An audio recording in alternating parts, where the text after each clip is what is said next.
Muling ibinandera ng Trabaho Party List ang kanilang kampanya sa patas na karapatan at pagkakataon para sa bawat manggagawang Pilipino. Kasabay ito ng nalalapit na paggunita sa Labor Day kung saan libu-libong trabaho ang naghihintay para sa ating mga kababayan. Nagbabalik si Edniel Parosa.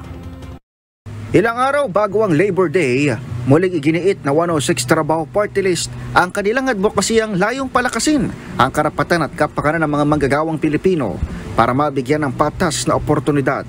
Pangunahing layunin ng 106 Trabaho Party List ang suportahan ng mga manggagawa sa paraan ng pagbibigay ng makatarungang sahod, pagtiyak ng seguridad at pagsigurong may naiipon ng bawat isa.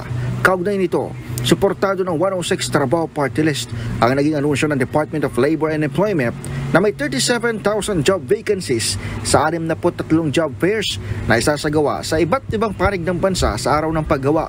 Pagkamat positibo ang 106 Trabaho Party List sa mga job vacancies, dapat din umanong matiyak na maibibigay sa mga manggagawa ang tamang pasahod at benepisyo.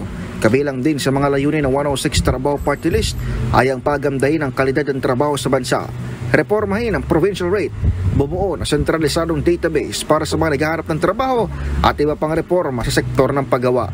Samantala, tuloy-tuloy naman ang pag-ikot ng 106 Trabaho Party List sa iba't ibang panig ng kapuluan at asahan naman ang kanilang karavan sa Bungabong, Mindoro at Dagupan City, Pangasinan.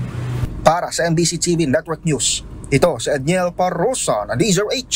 Una sa Pilipinas, una sa Pilipino.